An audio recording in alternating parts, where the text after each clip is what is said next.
It's Halloween, so I thought it was the perfect time to unbox my doll. I think this is the first doll that I have ever unboxed, and when I'm saying doll, I mean D-A-L. This is the name of the doll. She is a doll from the Pullip line. Maybe she's actually called Dal. Is she a Dal doll? I don't know. Do you know how she's supposed to be pronounced? Is it Dal? Is it doll? Is it something else? Let me know by commenting below. Now this is part of the Mansion of Immortal series. Each of the other dolls in this series have a different kind of horror Halloween-y theme. I will at the end of this video show all the dolls in this series in my collection, and I will also link to those videos in the description below. But first let's take a closer look at the packaging for this doll. At the top, you can see it says the Mansion of Immortal. All of the boxes in this series have this interesting color scheme of greens and reds. And as usual, on the back of the packaging is your choking hazard warning and a lot of other stuff that I can't read. So here she is out of the box. All dolls in the Pullip line come with these little cards. And here is Dolls. Now they call her Pullip's rival because she is the little sister of Pullip's boyfriend, Taeyang. So I guess that means she's a rival for his affections or attention somehow. She also comes with a doll stand, a very cute pair of shoes. Now one of my Pullip dolls, I think it's my Steampunk Mad Hatter, came with shoes like this. Not exactly like this, but with this sole, this kind of wooden platform sole.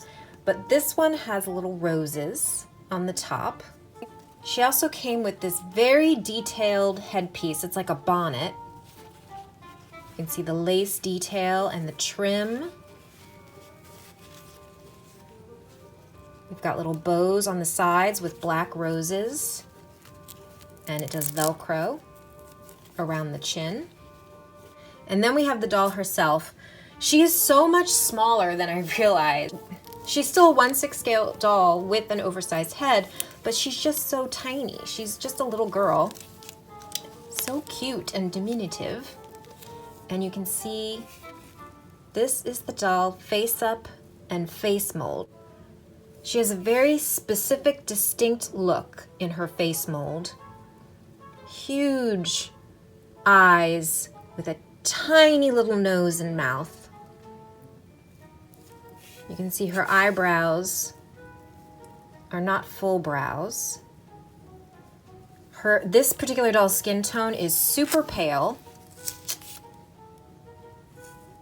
And she's got a lot of shadowing around her eyes and some shadowing in her lips because she is supposed to be a ghost. Now her hair is tied in these plastic things. And then oddly, these weird green rubber bands. I don't understand these bands holding her hair. Let me do a little Google search real quick. Okay, so I did a quick web search. I was just thrown off that her little pigtails are held by these neon green, yellow rubber bands. I just think that's so weird compared to the rest of her outfit. But apparently that's how it came, and that's where it's supposed to be, and I don't know why. If you can tell me why, please comment below. All I did was adjust them so that the ponytails are a bit higher, just to match better how they appear in her card. I think once I put the bonnet on, you're not really gonna see these, so I guess it won't bother me so much. I just don't like that they are bright green. I would rather they be black, actually. But moving on. I'm kind of loving her. I've never seen. And I'm going to call her Dal because calling her doll just sounds like I'm saying D-O-L-L. So I'm going to call her a Dal. This particular Dal is named Lyla, L-Y-L-A. And as I said, she is supposed to be a ghost, but I am loving her face mold the more I stare at it in person. I've seen a lot of these online over the years and have never wanted to purchase one because I just wasn't a big fan of her face, and yet seeing her in person, I kind of love her. I don't know what it is about in person versus online, but there's something about her in person that is so endearing because she's so small, I guess, and her eyes are just so big and her mouth is so tiny and her nose is so tiny. There's something about her that I just find incredibly endearing in person. Let's go into a little bit more details about her stock here. So she's got multiple layers. So here is her top layer. We're going to take a look at that first. And it is the top layer of her dress. So much detail. We've got some puff sleeves at the top and then more fitted in the forearm. We've got this detail peeking through here. Lace at the cuffs with little bows and black roses. We've got some lacing detail at the bodice. We have this kind of crimped ribbon detail here with, again, a rose at the collar, more lace detail. And then the top layer of her skirt is kind of split into two pieces. We've got a loose thread. Where is this coming from? Oh, it looks like it could be snipped without doing any damage, but it has this little chain with a cross. Just so much detailed work. And then, of course, in the back, we have this burgundy bow. I have several loose threads here that I will definitely trim before putting this back on. Now, her underlayer is almost like a little chemise. She's got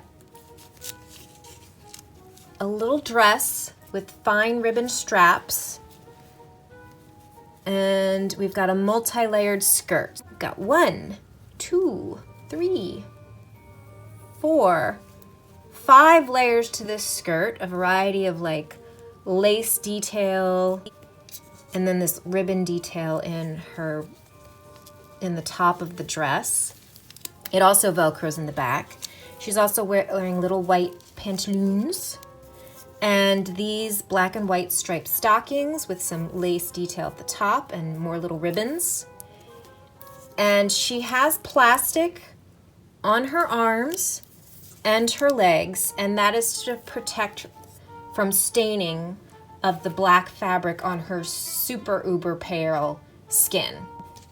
Now, these dolls are also articulated like our Pullip and Easel dolls, and she has movement at the neck, shoulder, upper arm, elbow. It's a little restricted by all this plastic. She also has articulation at the wrist, the torso, the hip, knee, and I believe she has articulation at the ankle, but yeah, she does. But again, the plastic on her legs is restricting that movement. Now, unlike Pullip, Easel, or Taeyang, she cannot blink her eyes. She can only move them side to side. So let's get her all back together so we can see her costume in full.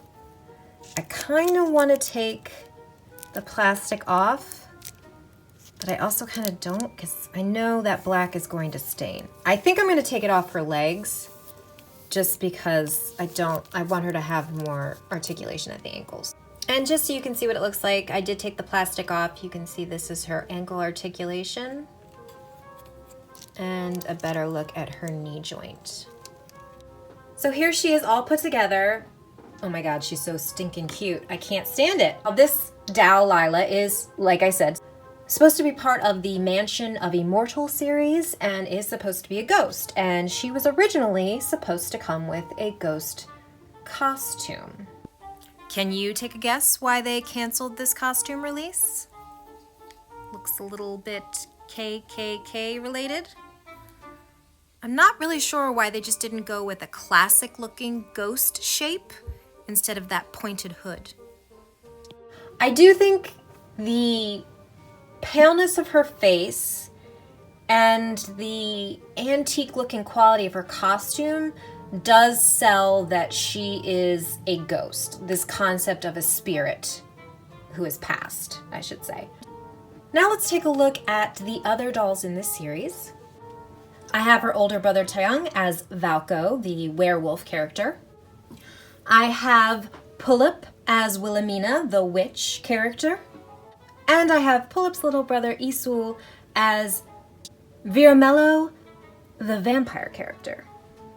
There was also supposed to be a devil character that never ended up getting released. Now there are other dolls released by Pullip that have been said to be companions to this series, but not actually part of the Mansion of Immortal. They are Carmilla, Elizabeth, and Bloody Red Hood. I do have unboxing videos for all 3 of these dolls in this series, as well as Bloody Red Hood, and I will link to those in the description below, or you can check out my Pullip video playlist. What do you think of Pullip dolls, and specifically our Dal Lyla? I really love this series. I think it's super appropriate for Halloween, but what do you think? Comment below.